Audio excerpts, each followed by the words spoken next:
A scary scene in Cincinnati Monday Night Football. Damar Hamlin, we've got an update there, our thoughts on the whole situation, and unfortunately, uh, it makes things like 49ers seem pretty insignificant. So no show yesterday. We're back at it today. Going to talk Niners, going to talk Damar Hamlin and some perspective there and look ahead to a very important Week 18 for those San Francisco 49ers coming up on this episode of Lockdown 49ers.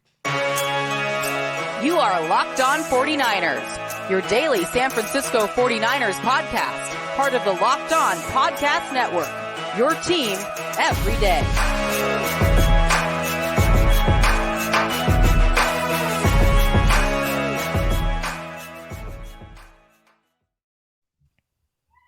Welcome to Locked On 49ers. Brian Peacock and Eric Crocker with you as always at BD Peacock, at Eric_Crocker on Twitter. And of course, on this Wednesday episode, we've got Mr. Nick Winkler, who joins us every week here. My former colleague in the radio business, reporting on traffic and news and sports, former sports anchor.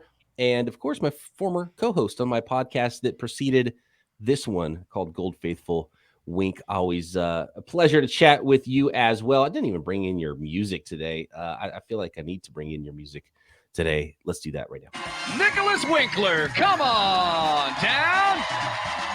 I don't buy it. Can't believe it. All right, that's the Wink intro. Got to have that music just to set the mood for another Winky Wednesday here. We want to talk a little bit about seeding. What's the best scenario for the San Francisco 49ers to play out in Week 18? And there's a ton of scenarios that are still possible going into the last weekend of the season finale. But, I mean, the big story around the NFL, and we've got to talk about it, and Brock Purdy was on the radio talking about how the whole team is with them, and, all the NFL teams are changing their social media avatars as they pray for Damar with the scary scene that happened on Monday Night Football and Damar Hamlin. And I'm watching the game live, and that was some heavy stuff, man. I want to go to you first, Croc, because I just want to know, in all your time playing football, what was the biggest injury you saw on the field? Did you ever see an ambulance come out? Like, I'm guessing you never saw CPR administered to one of your teammates on the field. I mean, that was pretty insane and really intense to see.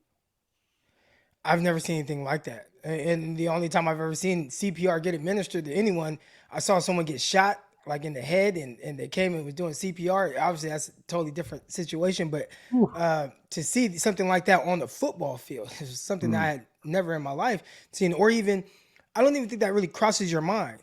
And, I heard Ryan Clark, speak on it and talk about, people say it's a war and you die for the game. He's like, man, no, it's not.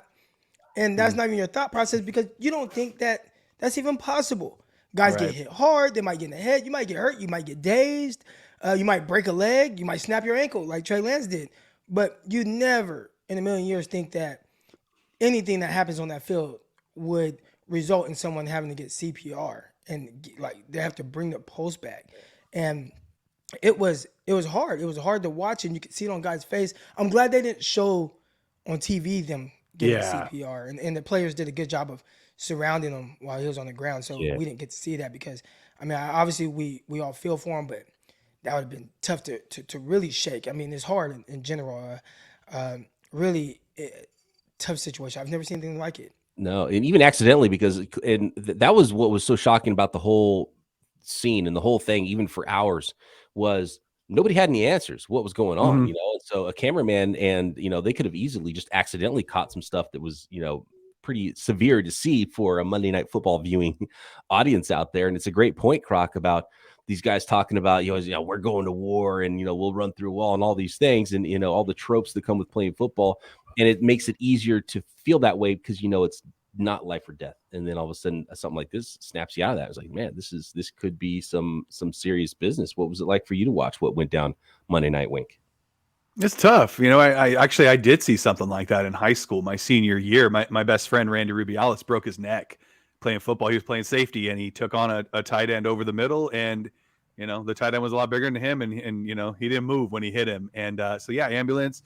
We all left the game. We didn't know what was happening. We followed him to the hospital. Like, it was tough. I mean, luckily for him, he was able to get the halo going and recover, and he actually played baseball later that season. Just a remarkable story. Wow. Yeah. No, it's amazing what he has gone through in his life and that recovery and everything. And it was tough because, I was watching it with my son and, and when they went to commercial, he started doing something else and they came back and I was like, oh, I called my wife over. I'm like, something's big's happening right here, and then you just hear about it. And then it's like, I had to have a talk about it with my daughter this morning because she says the boys at school talk about football and she goes back to school tomorrow. So it's like, I don't want her to be in the dark when they start talking about this. And so I really had to break it down. Like, look, this is a violent game. It's just that it's a game. And so the game takes a back seat when something like this happens. And we saw that firsthand last night, how important, life really is. And it's just, it gets you right in the stomach and it makes you feel queasy and it makes you feel wrong. Really. It's tough to watch. Yeah, it's tough. And it really reminds you and pulls you out of that mindset. Because I know a lot of fans can get really tied into it and, fighting other fans in the stands when they're watching games, arguing with people on social media and stuff, yelling at me about stuff I say in the podcast. It's not that serious, guys. It's a great reminder of all that. I remember watching this documentary on, I believe his name was Hank Gathers. And he played for the basketball Loyola player back in the day. Yeah. So someone brought that up and I'm like, oh, I did watch that documentary back in the day where a guy was on the field, on the basketball court, and he just fell out and he died. Yeah. Right there on the basketball court. And I remember watching that and that whole thing. And obviously, this was slightly different but watching it was really weird. You see a guy come in and I'm watching it from the standpoint of, playing fantasy football, player props, all that. And I had picked head to head Josh Allen versus Joe Burrow, and I picked Josh Allen to have more total yards. So when the ball was completed, I'm like, okay, Josh Allen has some catching up to do. And I watched T. Higgins knife upfield, and he just lowered his shoulder into a defender's chest. I'm like, man, he kind of brought it to the DB. And I saw everybody get up. I did not see the defender go back down initially. Same. So to see that, that was something else. I mean, we know that it's a gladiator sport, but again, I've seen so many big hits and I see guys either shaking up or get up or they go off with the thumbs up, and you got none of that. You got none of that this time. It was hard. Well, we saw it right before that too, where with Stephon Diggs, running over a DB, and standing over him and flexing, and then you see T. Higgins do it, and you're like, yeah, that's how you do it, and it's like, oh. Yeah, and there was a couple of plays before that. It was when Cincinnati had the ball and the tight end Hurst hit a dude, ran over him, and then even hit him hard, extra in the head. There's been way more brutal hits, and this wasn't even to the head. So that was like, whoa, what is going on? To see him fall back down like that, that was really strange. And you knew something. My wife is a nurse. She's sitting next to me we're on the flight, and I'm like, look at this. And this guy just, kind of fell back down. She said, yeah, I think that might be his heart. And she starts explaining to me how, why it could potentially be his heart. And obviously that's speculating, but, we're just having a conversation on this flight home. And lo and behold, that ultimately was what it was. And then all the, more information starts to come out on it. And she explains to me something that I think a lot of people are worried about their kids playing football and how violent it can be. But this was kind of a something that it almost just can't happen for the most part. And I've since heard a couple of other times in sports, but if you think of all the football that you've watched, right? I mean, we've watched, countless amount of games. I don't even know, between the three of us, how many tackles we've seen happen, right? I mean, there's 70 plus plays in the game. So there's probably about at least 65 tackles in the game, on a game-to-game basis. Think how many games you watch per game. Like that is something that doesn't happen. And the way it happened was the blunt, and I'm not a doctor, by the way, just want to make everybody know that.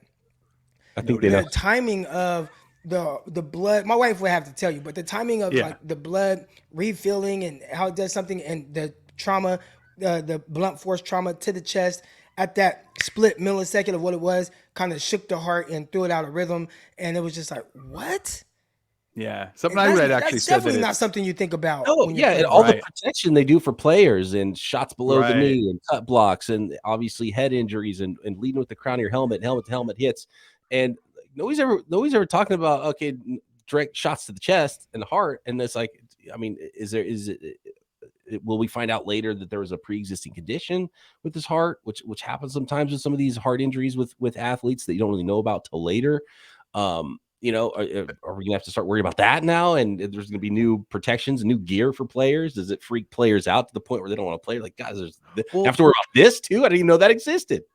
That's why they tell you how to hit, right? That's how I was taught when I played Pop Warners. You hit them in the chest as hard as you can. Like you get your shoulder into their chest. So yeah, it actually had what I had read too about that condition is that it actually does happen in sports occasionally, but it's a baseball injury from a ball hitting at that exact moment because it's coming so fast, 80, 90 miles per hour.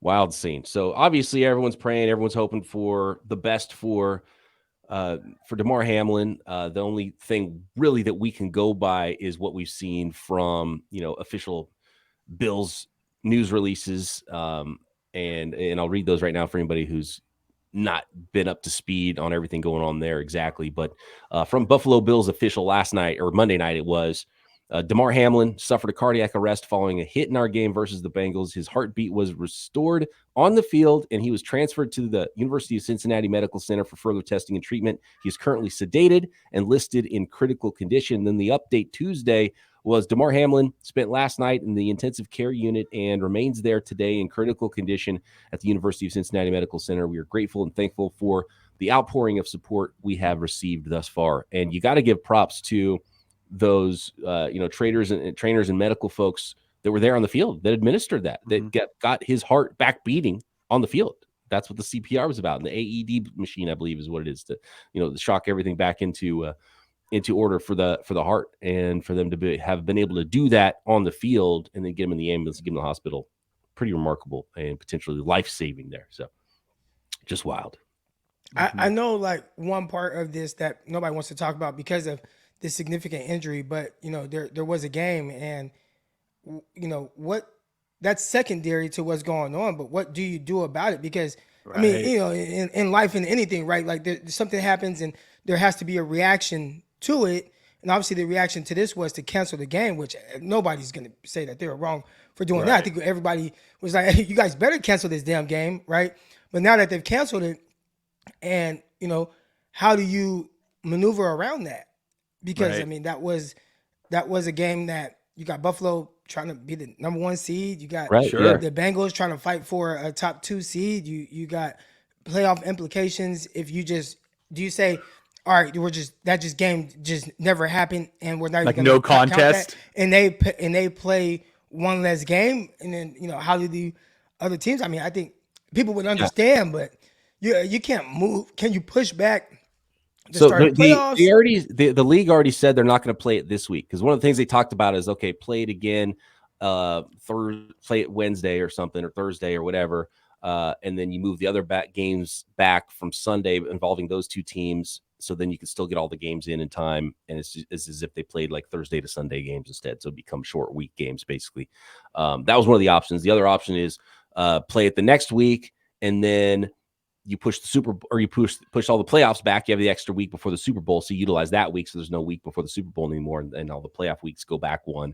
And then obviously you can just not play the game at all too. And it sounds like they're not going to change anything this week, which means that week 18 is going to play out, and then they'll have to decide what they want to do. I'm sure because looking at the seeding, I think they're hoping probably that everybody's cool with not playing the game, and it's the Chiefs that get the bye and earn it. So neither one of those other teams could have gotten the bye or something like that, to where it's like, okay, 2-3 seed, whatever your record is your record, and we'll go by winning percentage, and we'll seed it out the rest of the way, because it'll basically be like 2-3 seed in that case between the Bills and the Bengals. But those are the options. So I feel like the 1 game playoff in week 19. The NFL needs to be very cautious and very smart with how they handle this, because that 5-minute warm-up nonsense, it was a bad look. That was dumb. That was a bad look. Totally bad look. Yeah. They're trying to say they didn't say it. Yeah, Trey Vincent said he didn't. I will say that for all the like everybody involved, it's just like it's not that easy. You're sitting there watching, you want to snap your fingers. Okay, game over, call the game, give us answers. What's happening with this player? The information doesn't travel that fast. Nobody knows what's going on. Nobody's prepared for it. You see Schefter and Booger and they're all in the studio and they're like, we aren't supposed to be in the studio right now, and we have nothing to say. It was like I felt so bad for them. I was like, oh my god. And I thought Ryan Clark and SVP did a great job after that, coming on, kind of like settling everything down. And they went on early, and they were, nobody was prepared for that. And for the league, when you're ready to cancel the game, you got to talk to both teams. You got to talk to the coaches. You got to talk to the league. You got to talk to the Players Association. You got to have like lawyers and a PR person draft up a statement before you, and so it just kind of takes some time. So everyone's like, why don't they call the game? They probably could have decided to call the game right then on the field, but just we're getting everything ready. And so many people waking somebody out of bed. Hey, PR guy, you didn't think you had to write a statement tonight, but now you got to write a statement because we got to announce what's going on. You got to tell the PA guy what to say. So there's just a lot that goes into that. And so from a broadcaster, I felt bad about those broadcasters. Like, hey, have fun. You're on TV now, and you have no idea what's happening. Yeah, because you can't talk about the game or anything like that either. Yeah, you can't talk about the game. You can't get any information. Right. I thought they did a really good job of not talking about the game. They kept it about Hamlin as they should. I guess, for the most part, right? Everybody on TV, at least, they kept it about Hamlin, but not necessarily Twitter. Yeah, that was tough. That was a unique situation because I don't think you're trained for that, right? You go over all these different scenarios, and I don't even know because think about it, for the NFL and everybody that's involved with it, like last night, everybody, have they ever been in a situation where, hey, we have to stop this game in the first quarter? Like, you can't play the rest of the game. So if you've never been in that situation, you have no idea how to handle it. You don't know what do we do? Okay, we know that the right thing to do is not, because the more information we gather, the right thing to do is to not play this game. But they have to think about everything else and how that game will impact everything else. Like, that's their job. That's like, they have to think about that part of it. That we don't. We just worry about the kid that's hurt and his mom and his family. Yep, exactly. And his teammates. And they're like, man, on top of that, we have to think about all these other things and how to relay this message to everyone. I mean, it's almost like parenting, right? Where they tell you there's no manual on how to parent. Right. I don't think there's a manual on how to handle that situation. That's difficult. Right. And some broadcasters are brought up in a news environment where that's their Super Bowl. Something happens and they go to work and they know how that whole news thing for sports people, it's very different.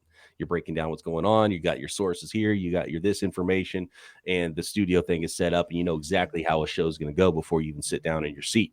And that was not the case at all last night for some of them. So it was really interesting to see how it all went down. Just the lack of, I felt bad for all the family, like maybe some close friends that are like, give us something about this dude that we know and love. There's no information at all.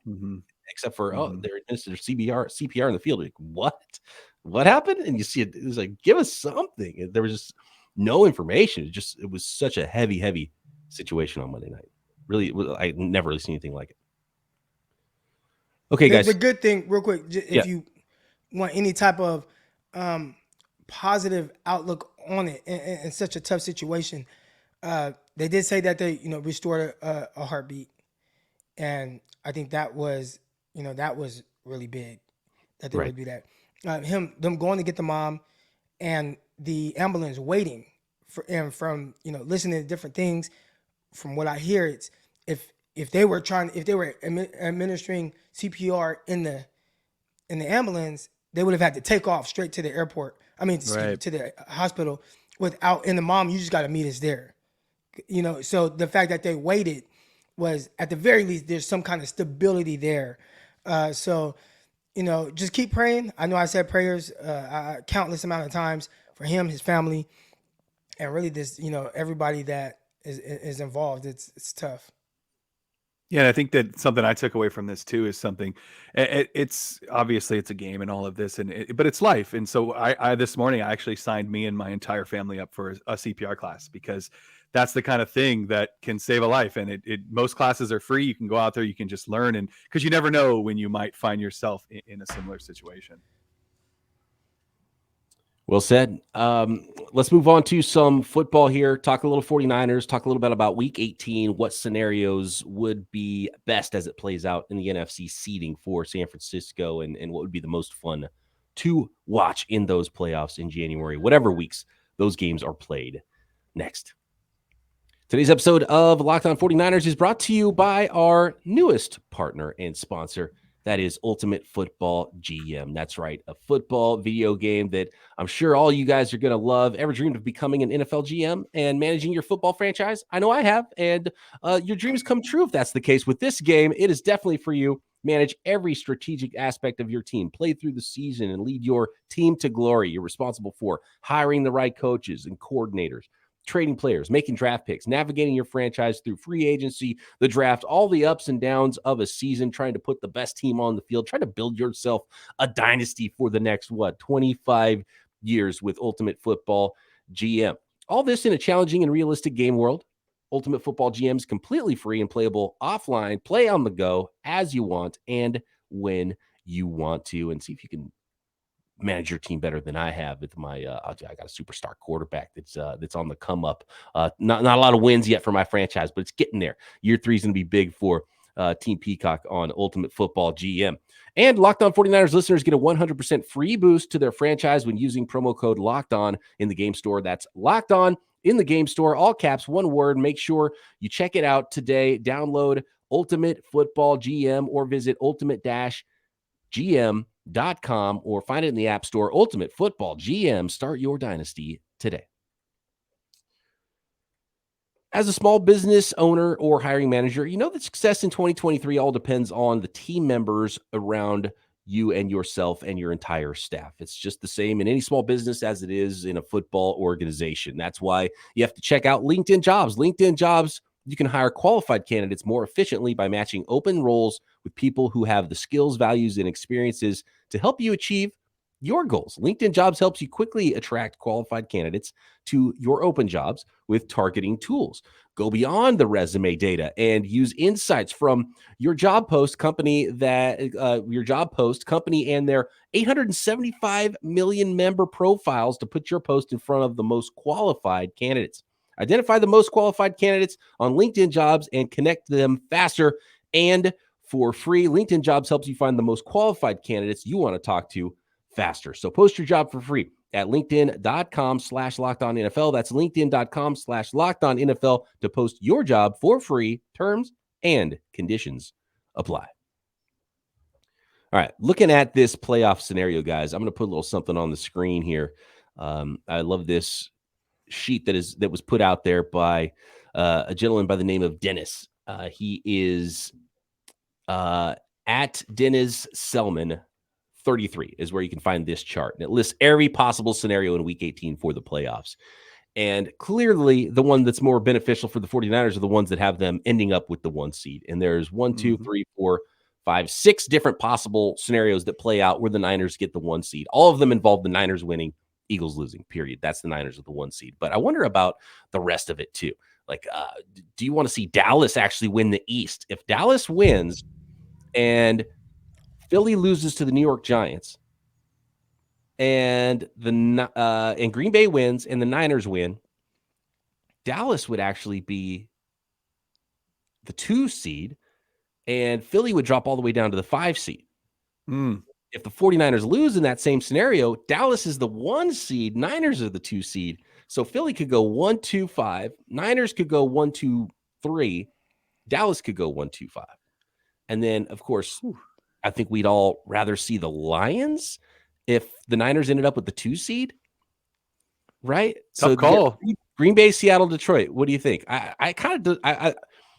Niners have had Green Bay's number, and the Niners would be at home in any of those scenarios. But we saw what it was like trying to beat a team for the 3rd time last year with the Rams. Do you want to go for the 3rd time toe-to-toe with Seattle?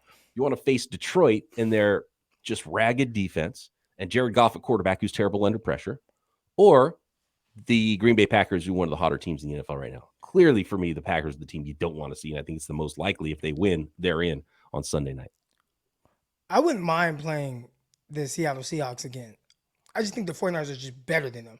The 49ers and Rams last year, the 49ers did a really good job, especially in Week 18, coming back. But you could see that this team, like the 49ers, have to be 100% on their A game to beat this Rams team. Like they're pretty stacked. They're loaded. They're very well coached.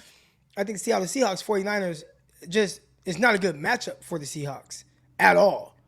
And that's why I'm like, yeah, bring on the Seahawks. You play them 3 straight times. I think you win 3 straight times this year. I think if you talk about a Detroit Lions squad that hasn't won a playoff game since 1991, I think you're feeling pretty confident going up against them too. I think you're right. I think Green Bay's the one you don't want to play right now because Aaron Rodgers is hot and it's Aaron Rodgers, right? I mean, he's the type of guy you don't want to play in the postseason. I mean, it's hard to say that as a Niner fan because of how, like you said, they have their number in the postseason, but you know, odds say that it's not going to last forever. So yeah, I think if you can take on the Lions or the Seahawks, I think if it's up to you, clearly you make that choice. There's something about the Lions coached by Dan Campbell. I mean, they're tough. The way that Campbell is, the way he coaches. I feel like what he's trying to do is build a team that has the physicality of the 49ers, and it might not be quite there yet. Right. But I don't want them to flip that switch in a wild card round against the 49ers. I think, obviously, 49ers more talented, but they do have a good offensive line. They have a quarterback with a weapon in Jameis Williams who's coming on as of late. You know, he had the ACL injury, you know, at the end of in the championship game for Alabama. Yeah, almost was exactly. Still drafted number 12 overall, and now he's starting to get it going. You know, he got activated maybe a month ago. You're talking about St. a guy Brown, that's probably a he's top good for 10 8 catches wide a game. receiver. Yeah, I mean the guy's legit. Yeah, and they got a good running game. If Swift's healthy, like that's. I think I'm with you, Croc. I think if you take on the Seahawks, I think I feel the most confident because I feel like they're the least of the bunch right now, at least the way they're playing. For that scenario, you need the Seahawks to win, and you need Detroit to knock off Green Bay to get Seattle. Okay. That's the path there. So when Detroit and Green Bay, who have been flexed into prime time, they're the Sunday night game now to be the final finale game, well, depending on what goes on with Buffalo and Cincinnati of the season there. Green Bay wins, they're in, period. If Seattle wins, then that means Detroit's eliminated. So then Detroit's just playing spoiler Sunday night to try to knock out Green Bay. Green Bay wins, they're in no matter what. And then for Detroit to get in, they would need Seattle to lose earlier on Sunday, and then they would need to beat Green Bay. Because if Seattle loses, then it's a straight up play-in game between Detroit and Green Bay on Sunday night. Can you imagine if you're Philly and you drop to that 5 seed after all this season that they had, like, and you have to go on the road in the first round of the playoffs? Oh, I've been arguing that Jalen Hurts, by not playing and them looking so bad with Gardner Minshew, that has solidified him as league MVP. And especially if they go out and win again with him, or if they lose without him in week 18, then it's like, man, it's just night and day what that team looks like. It's crazy. It's tough about Jalen Hurts. I can't win without Jalen Hurts. It's tough when you lose those games down the stretch, and we saw that a few years ago with the Philadelphia Eagles, where you had Carson Wentz. He was having an MVP caliber season, and I think they lost like the next game after his injury, but then maybe they won one of the 2 of the last games, but it wasn't great. Matter of fact, I think a lot of people forget this, that Nick Foles' run in the playoffs started in the playoffs. Regular season to end that year, he wasn't really good. Wasn't great, But Wentz was an MVP candidate, and because of missing those games, I think that kind of cost him the trophy. Yeah. And that's what I thought with Hurts is you're out, so it's going to cost you the trophy. Patrick Mahomes is going to go win it. But then now seeing Philly without him, I'm like, actually, it kind of solidifies him as the MVP, especially he comes back. And then, because it's really like if Philly loses, it becomes a playoff game for the 49ers. You don't have to play a wild card weekend game. You advance to the next game already. And for Philly, if they win, they're in and they're the 1 seed. It's a playoff game for you. So it kind of becomes pretty serious with the playoff game with some of these games in week 18, which would be a whole lot of fun. Does Philly play before the 49ers? I think they play at the same time, 1 o'clock. Surprisingly, they moved the East Coast game, Philly and New York, to the later time slot. So they're playing at the same time. So you might not know until the very end of the game. You know, speaking of New York, on purpose. Yeah, well, they 100%. For sure. Yeah. So would you rather be the 3 seed as the 49ers, right? And take on the Giants as opposed to the Seahawks or the Lions or the Packers? That's a good question. I'd rather play the Giants than the Packers for sure. Yeah, me too. 100%. But if you're not worried about anybody, then you still want the 2 seed because you want that extra home game in case that happens. Because you don't. But I feel like it's a crash course with Philly. To be honest with you, the 2 teams I'm worried about in the NFC right now for the 49ers most are Philly and Green Bay. Green Bay because the way they're playing, they just have a really talented defense. Aaron Rodgers still. The weapons are starting to play, and we've seen the 49ers give up some big plays in that secondary recently, right? Yeah, a few big Dallas have been happening. Dallas I would rather wins? play. No, I'd rather play Dallas right now. I think the 49ers match up better against Dallas. And then Jalen Hurts with his athleticism, those athletic quarterbacks giving the 49ers some problems. So I think with Dallas, with Minnesota, New York Giants, we've seen it already with Tampa Bay. Unless your quarterback's playing out of his mind, if you're a pocket quarterback, the 49ers are going to kill you. Like they're going to make your life so difficult that you can't run your offense. And that's kind of what the 49ers have done against some of these teams. And Dallas has a nice defense, but I'm not worried about it. I just feel like I'd rather They haven't been good as of late. And they've been getting up points lately too. So Philly is a complete team, and just the Aaron Rodgers thing, I feel like there's some kind of magic that's going on with them right now. I never want to play that team that's playing the best at the very end of the year. Niners are kind of that right now, but it's that wild card team. If there's a wild card team that makes the run, I'd be putting my money on Green Bay right now. Yep. All right, those are the playoff scenarios. What do you guys think about the reports about Jim Harbaugh maybe coming back to the NFL? Love it. You like him? He belongs in the NFL. But I thought he said he wasn't going to do it. I thought he said he's done. Like, no, like last that's year. How you know they're going to do it. If a college coach says that, that's how you know it's going to happen. Wasn't that the thing where the Vikings, they kind of reneged on it or something, or they interviewed him and he's like, all right, I'm done with the NFL. Didn't get the Vikings job. I'm staying at Michigan. And then the first chance is like, hey, Jimmy. And it's like, hey, you know what? I lied. I am interested. Is that what's going on there? Yeah, Guy can't win a bowl game. He got to get out of college. Yeah, it's so political and weird. I think in college, it doesn't seem like Harbaugh would want to dance that dance, and like kiss up to donors and that kind of thing, and worry about the governing body. And that's the other reason why I don't know if the Colts are the best fit for him unless they fire their GM, because he wants to be in control of everything. Yeah. And so I wonder if it's even like the Panthers, who I think, Nick, you brought it to my attention before we started. The ESPN report was that the Panthers have David Tepper, the owner's already talked to him. David Tepper's like a whale hunter type of a guy. He's like big pockets. I'm going to go get him. And with everything that's gone on there recently, I would not be shocked at all if they went out and got someone like a big name like Jim Harbaugh. We're willing to do what they need to do, give him all the power and all the money to come in, and he brings in his own GM. I don't know if the Colts are going to fire Chris Ballard, and that probably disqualifies them. And then of course there's the Denver Broncos as well. Any of those jobs make sense. And Jim any Harbaugh's other kind of a job weird that might guy, come though. available. He is. Jim, he's a little weird. That's why he would need that kind of free reign. He's a lot weird. He's a lot have weird. Whoever he wants, right? As an NFL coach, amazing, right? You look at it, just he belongs in the NFL. He came into the league, and I think when you look at the 49ers recent years and kind of that, and I think a lot of us kind of remember that last year, 2014, it wasn't great, had a ton of injuries, but for every program he's been to, he has turned it around. San Diego, he made San Diego a winner, like San Diego, not San Diego State, San Diego Turtles or whatever the hell they're called. All right. Went to Stanford.